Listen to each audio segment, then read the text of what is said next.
Olá pessoal, você está aqui no canal do Professor Jefferson, no Matemática Trivial.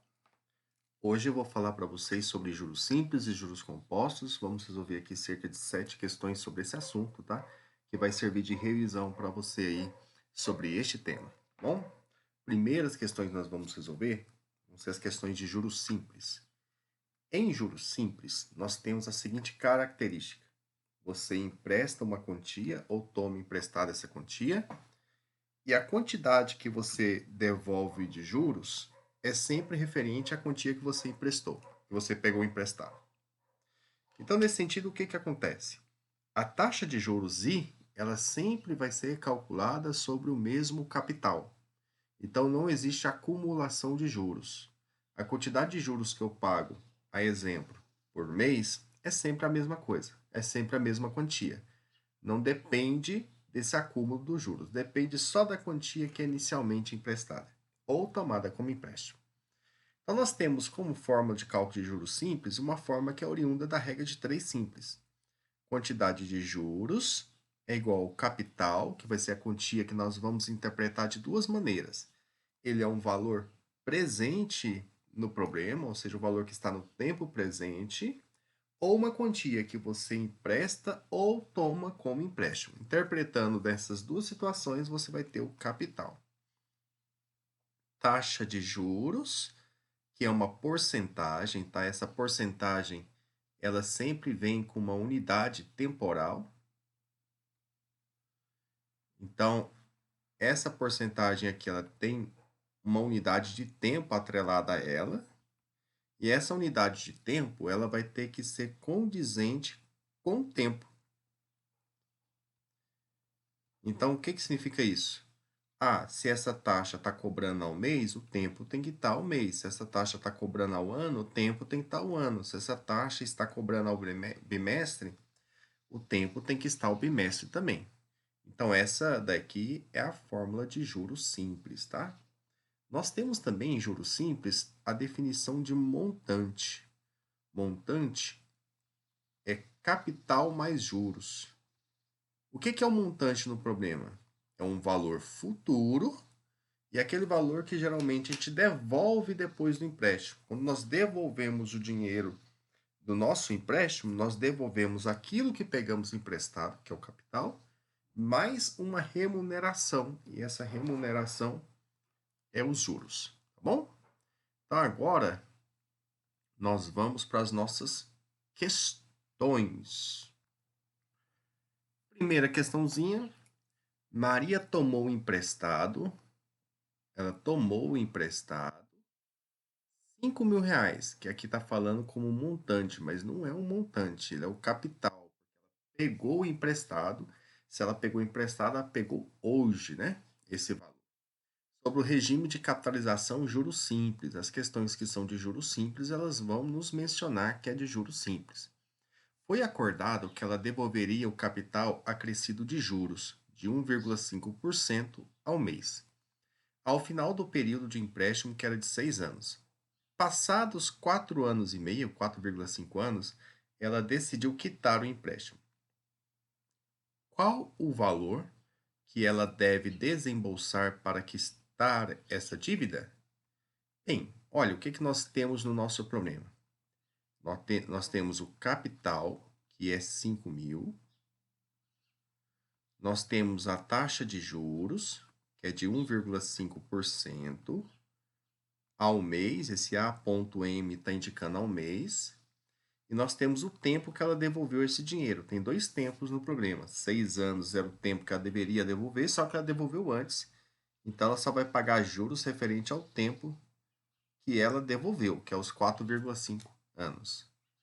E o que ele pede para a gente é quanto que ela vai ter que desembolsar, quanto que ela vai ter que pagar. Então, é o montante, porque ela vai pagar os R$ 5.000 mais os juros. Bom, então o que nós temos que fazer? Nós vamos calcular os juros usando essa fórmula e posteriormente vamos calcular o montante, que é capital mais juros. Vamos fazer duas continhas. Primeiro, né?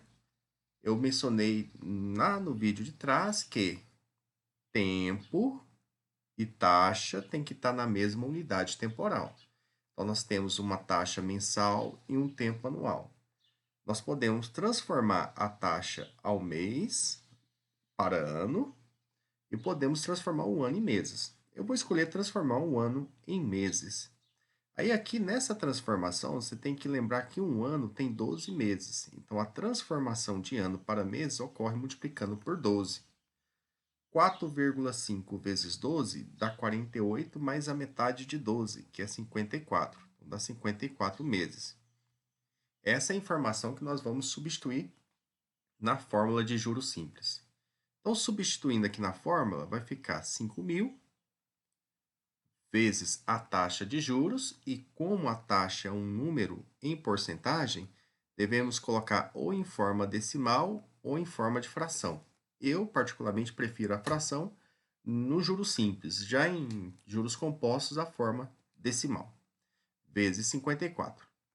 Então, nós vamos poder aqui cancelar dois zerinhos, com os zeros do 100 da fração e com os zeros do nosso capital. O que sobrou para a gente foi a multiplicação do 50 pelo 1,5 pelo 54. Multiplicando 50 por 1,5 dá 75, e agora multiplicamos 75 por 54 para obter os nossos juros, que resulta em 4.050. Então, essa é a quantidade de juros que ela está pagando. Qual que é o valor que ela tem que desembolsar? É o nosso montante. Então, vai ser os 5.000 somado com 4.050, que totalizam 9.050 reais. Beleza? Seguindo, então, para a nossa próxima questão. Uma empresa toma um empréstimo de 200 mil reais. Ela toma esse empréstimo, é o valor que ela pegou emprestado, nosso capital, por 20 dias, tempo que ela ficou com esse dinheiro. Há uma determinada taxa de juros no regime de juros simples. Tá? Regime simples é o regime de juros simples. Considere que, ao final do período, os juros pagos são de R$ 8.800, tá? Que é os valores dos juros. Assim, a taxa mensal de juros simples cobrada nesse empréstimo, considerando o mês com 30 dias, foi igual a... Bom, o que nós temos? Nós temos um capital de 200 mil, nós temos a quantidade de juros que foram pagos, que é 8.800, nós temos um tempo de 20 dias e queremos encontrar uma taxa de juros, só que essa é uma taxa mensal que nós queremos. O que ocorre? Se nós jogarmos na nossa fórmula de juros simples, a quantidade de juros e a quantidade de capital e o tempo, nós vamos encontrar uma taxa que ela vai sair uma taxa ao dia. Por quê? Porque a taxa de juros e o tempo tem que estar na mesma unidade temporal. Então, vai sair uma taxa diária. Para a gente transformar essa taxa diária ao mês, nós vamos pegar esse valor dessa taxa e multiplicar por 30, porque ele informou que um mês, 30 dias, aí transformamos essa coisa diária numa coisa mensal, tá bom? Então, no lugar do J, nós vamos colocar o 8.800. No lugar do capital, vamos colocar 200 mil. Nosso izinho é o que nós queremos encontrar e o nosso tempo é 20. Nós vamos poder cortar, olha, dois zeros do 8.800 com os dois zeros do 200 mil. Vamos cortar isso. Vai ficar do lado esquerdo 88, do lado direito nós vamos ter o produto 2.000 vezes I vezes 20. Aí nós vamos multiplicar o 2.000 pelo 20. Como 2 vezes 2.000 dá 4.000, 2.000 vezes 20 vai dar 40.000. Ficou 40.000 vezes o I. Nós queremos encontrar esse izinho que está aqui. Então, quem está multiplicando ele, que passa dividindo. E tenha muito cuidado, tá? Não vai passar 88 dividindo 40.000 nesses casos. Nós temos que dividir o 88 pelo 40.000. Quem está multiplicando o i que passa dividindo. 88, quando dividido por 4, dá 22. Então, nós ficamos com 22 e 10.000 embaixo. Por que 10.000? É como se tivéssemos simplificado por 4 essa expressão. 22 dividido por 10.000 dá um número que tem 4 casas após a vírgula, justamente por causa dessa quantidade de zeros que tem. 4 zeros. Mas duas dessas casas tem que ser o 22, e é justamente as últimas casas. Então, dá 0,022. Essa é uma taxa ao dia. E se você lembrar o que nós falamos no início, para que eu tenha uma taxa mensal, nós vamos ter que pegar essa taxa diária e multiplicar por quanto? Está lembrado? Muito bem, por 30, né? Multiplicação por 30. Então, qual que é a contribuição desse zero na multiplicação? Fazer a vírgula dar uma casa. Então, vamos caminhar essa vírgula uma casa. Vai ficar 0,022, né? A vírgula veio para cá. Ó. E vamos multiplicar por 3. Então, vai dar 0,066. Essa é uma informação que não está em porcentagem. Para a gente colocar em porcentagem, porque a taxa, quando nós obtemos por meio da fórmula, ela vem na forma decimal. Então, nós multiplicamos ela por 100 para ela ser percentual, para ela ser porcentagem. E a vírgula desloca duas casas para a direita. Ela vai parar bem aqui, formando 6,6%. Isso aí é uma taxa mensal. Dá para a gente a letra D, tá bom? Nosso próximo problema, temos aí, Carlos adquiriu um aparelho de TV em cores, pagando uma entrada de R$ 200 e uma parcela de 450. Então, ele deu uma entrada desse valor e uma parcela de R$ 450 com um tempo de 2 meses após a compra. Sabendo que o preço à vista é de R$ 600 da TV, qual foi a taxa de juros simples do financiamento? Aqui nós temos um problema interessante. Olha, a TVzinha custa R$ 600. Desses R$ 600, ele fez 2 pagamentos. Um de R$ 200.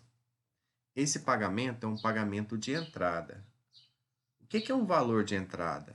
Um valor de entrada é quando você paga à vista. Você comprou, tipo, comprei esse celular, e na hora que eu fui comprar, ele custa R$ 600. Eu fui, peguei duas notas de 100, uma nota de 200, ou qualquer quantia referente a R$ 200, e entreguei para o vendedor. O vendedor pegou aquele dinheiro no ato da compra, então ele pegou um dinheiro à vista. E quando eu comprei, dei esses R$ 200, eu fiquei devendo um pouco dos R$ 600. Fiquei devendo quanto? R$ 400, que é R$ 600 menos R$ 200. Esse é o valor da minha dívida. Esse valor da dívida que eu tenho representa para a gente o capital. Por que representa o capital? Porque ele é como se fosse um valor que eu estou pegando emprestado. Eu não tenho R$ 400 para pagar o celular. Estou pegando emprestado para poder pagá-lo.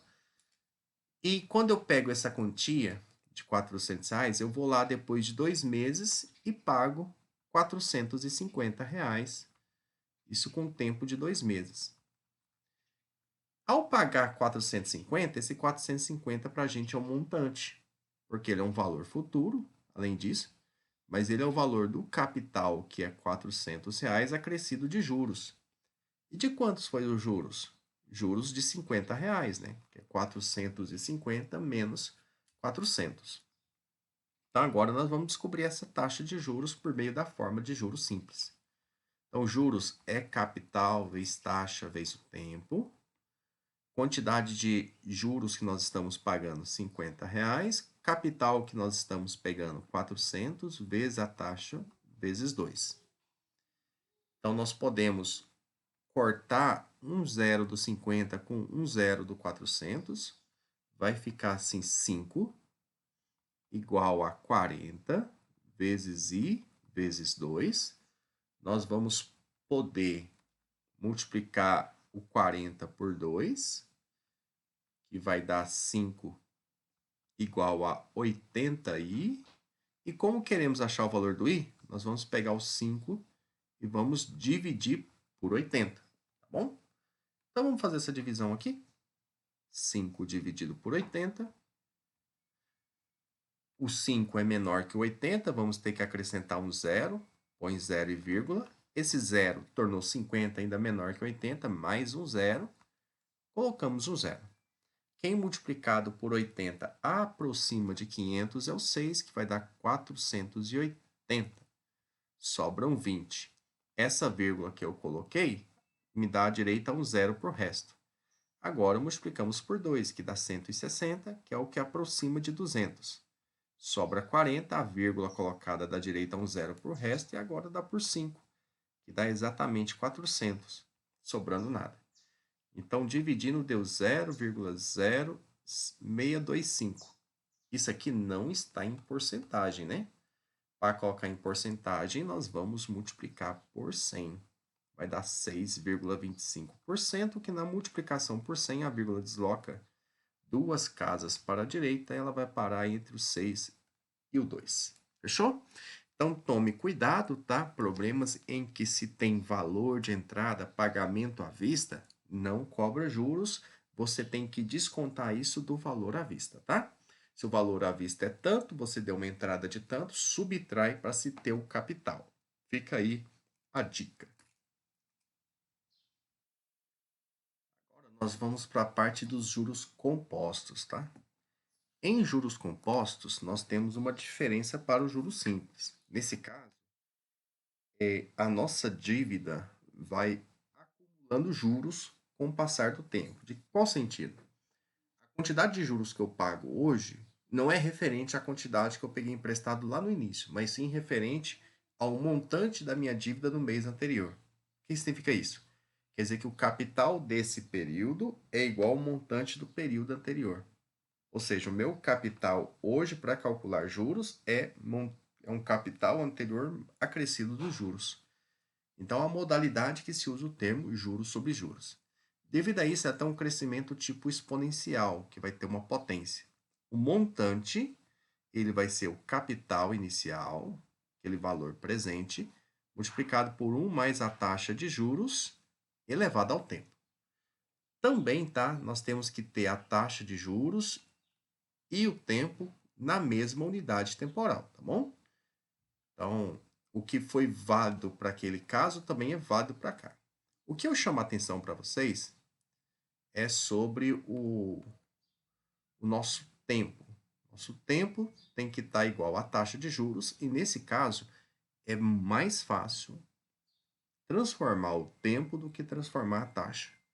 Porque transformação de taxa aqui envolve trabalhar com radicais, e é um pouco mais trabalhoso. Então, na medida do possível, sempre vamos escolher, caso os dois não estejam na mesma unidade, transformar o tempo. E a taxa de juros já é mais interessante que ela seja na forma decimal. Então, como que nós vamos fazer para chegar nessa forma decimal? Nós vamos dividi-la por 100. A porcentagem é uma fração de denominador 100. Para eu calcular a representação decimal desse número, eu pego o numerador e divido por 100. E eu vou ter a representação decimal. Nessas circunstâncias, vai ser mais tranquilo de manipular os juros compostos, porque nós vamos evitar a soma das frações, tá bom? Então, vamos para os nossos probleminhas de juros compostos. Um capital de R$ 2.000 foi aplicado à taxa de 3% ao mês por 60 dias. E o de 1.200, a taxa de 2% ao mês por 30 dias. Se a aplicação foi a juros compostos, qual o montante total recebido? Então, aqui nós temos duas situações, vamos ter dois cálculos. Nós vamos ter um primeiro capital de R$ 2.000, ele foi aplicado a uma taxa de 3% ao mês, por um tempo de 60 dias. E um segundo capital de R$ 1.200 foi aplicado por um tempo de 30 dias, com uma taxa de juros de 2% ao mês. Cada um desses capitais geraram montantes, que nós não sabemos quanto que é, e nós queremos saber o total de montante recebido. Ou seja, vamos calcular o montante de cada um deles e pegar esses montantes e somá-los. Bom?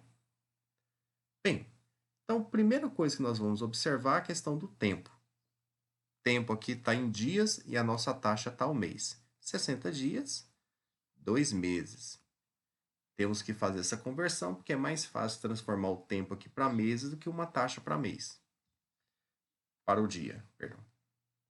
Então, substituindo na forma de juros compostos, com PAN constante vezes 1 mais a taxa de juros elevada ao tempo. A nossa taxa de juros é de 3% ao mês, 3% indica 3 sobre 100, aquilo que eu falei para vocês. Vamos dividir o numerador pelo denominador, 3 dividido por 100 dá 0,03, 3 centésimos. E vamos substituir a informação assim, na fórmula. Então, vai ficar 2.000 vezes 1 mais a taxa de juros elevado ao tempo, que é 2. Então, está ficando 2.000 vezes 1,03, que é o resultado da soma. Primeiro você vai somar e depois levar ao quadrado. E, por favor, aqui não errem, tá? Elevar ao quadrado é multiplicar ele por ele mesmo. Então, você vai ter que fazer 1,03 vezes 1,03. Não é 1,03 vezes 2, né? Então, vai ficar 2.000 vezes 1,0609, que é o resultado desse número aí, elevado ao quadrado. Bom, agora multiplicando, a multiplicação, os 3 zeros que tem do 2.000 vai fazer a vírgula andar 3 casas. Nós vamos ter o 1.060,9. Então, vai ser 2 vezes 1.060,9.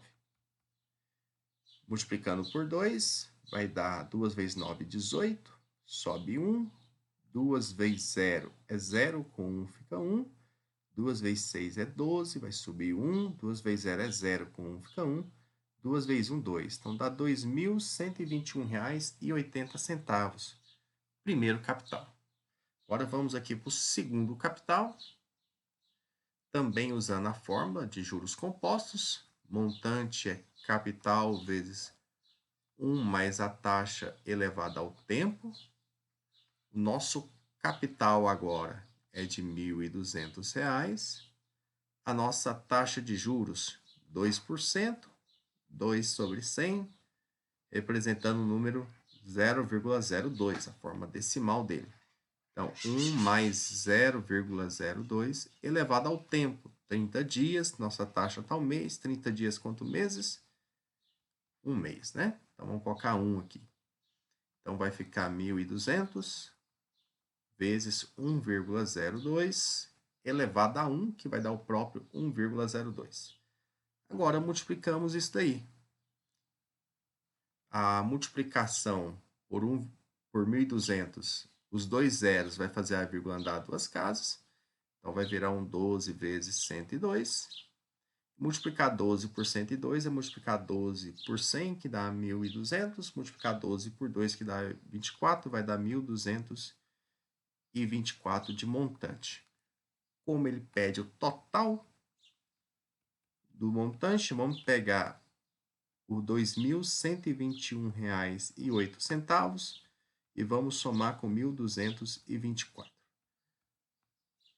Então, vamos ter lá os 8 centavos, não, os 80 centavos.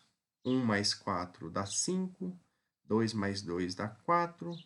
1 mais 2 dá 3 e 2 mais 1 dá 3. Esse é o total do montante que ele tem aí depois desses períodos, tá bom?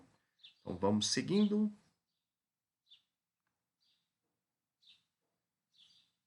Essa questão tem aí um capital de R$ 4.000, foi dividido em duas partes sobre o regime de juros simples. A primeira parte corresponde a 40% do capital total e foi aplicada uma taxa de juros de 5% ao mês. A segunda parte foi aplicada, que é o restante, aplicada uma taxa de juros de 7% ao mês. Qual é o valor total dos juros obtidos? Juros totais. Nesse caso, nós estamos em juros simples, tá? Uma questão que volta ao assunto lá do primeiro momento. Mas a interpretação é praticamente a mesma que nós fizemos agora na de juros compostos. Vamos calcular para cada um dos capitais e somar os juros. Só que o capital que ele pega lá é um capital de R$ 4.000. E a primeira parte corresponde a 40% dele. Como que a gente vai calcular 40% desse número? Nós vamos colocar 40.000 sendo nosso 4.000, perdão, sendo nosso 100%. Nós queremos 40% dele. Vamos fazer uma regrinha de 3 para obter essa quantidade, ou senão multiplicaríamos por 0,4, que já dá o valor direto. Toda regra de 3 que envolve a porcentagem é diretamente proporcional, então vai ficar 100x igual a 40 vezes 4.000. Vou poder cortar os dois zeros do 100 com os dois zeros do 4.000. Então, x é a quantidade 40 vezes 40, que dá R$ 1.600. Então, o primeiro capital, o primeiro investimento, vai ser um capital de 1.600 com uma taxa de juros de 5%. Olha que a taxa já está ao mês. E o tempo que é mencionado lá no primeiro parte do enunciado, 5 meses. E vamos calcular a quantidade de juros que vai dar aqui. Então, usando a fórmula de juros simples, vai ficar capital vezes taxa vezes o tempo.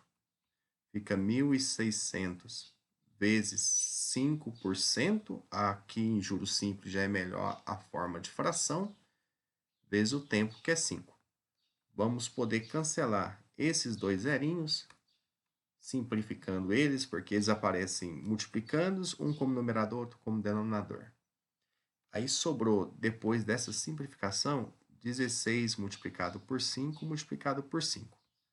16 vezes 5 dá 80. E 80 vezes 5 dá 400. Então, o primeiro capital tem R$ 400 de juros. Agora, vamos calcular o do segundo capital, que é mencionado como sendo o restante. Poxa, se nós pegamos R$ 4.000, já tiramos 1.600, quanto que sobra? 2.400, né? Muito bem. Então, nós temos um capital de 2.400. O tempo também é 5 meses, tá? Só que agora a taxa de juros é de 7% ao mês.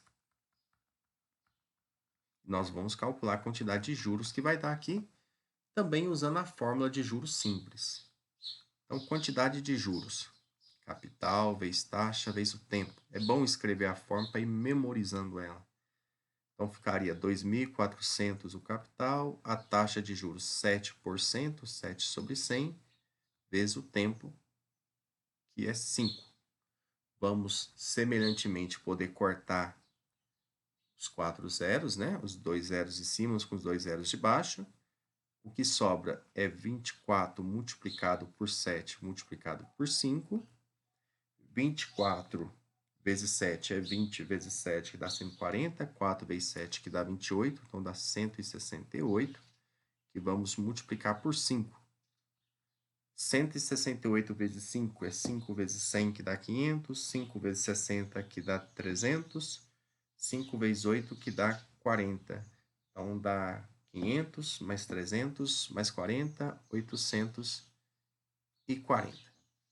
Bom, então nós descobrimos quanto de juros tem o segundo investimento, né? O segundo investimento tem 840, os juros totais, que é o que nos pede, vai ser pegar os juros do primeiro, somar com os juros do segundo, que vai dar R$ 1.240, tá bom? Vamos para as nossas próxima questão. Então, nessa questão, nós temos que Carlos investiu R$ 5.000 em uma aplicação de juros compostos com uma taxa de 3% ao mês.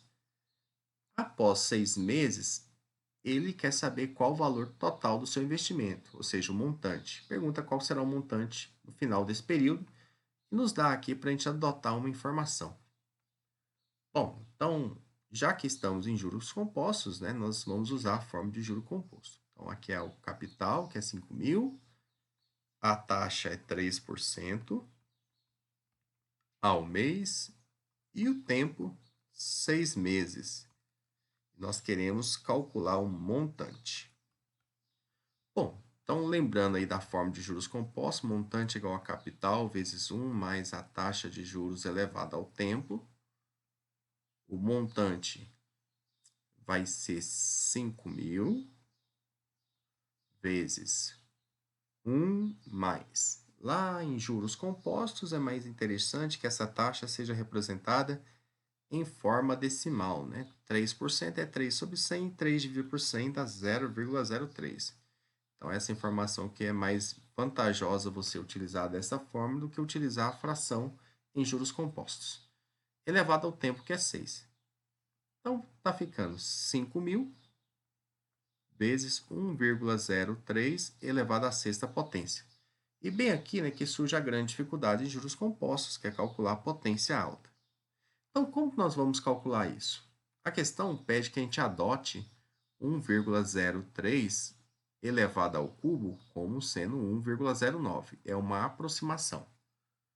Ora, se você está com alguma coisa elevada ao cubo, se você eleva o quadrado de ambos os lados, você vai chegar pelas propriedades de potência que você pode multiplicar o expoente de dentro com o expoente de fora. 3 vezes 2 é 6.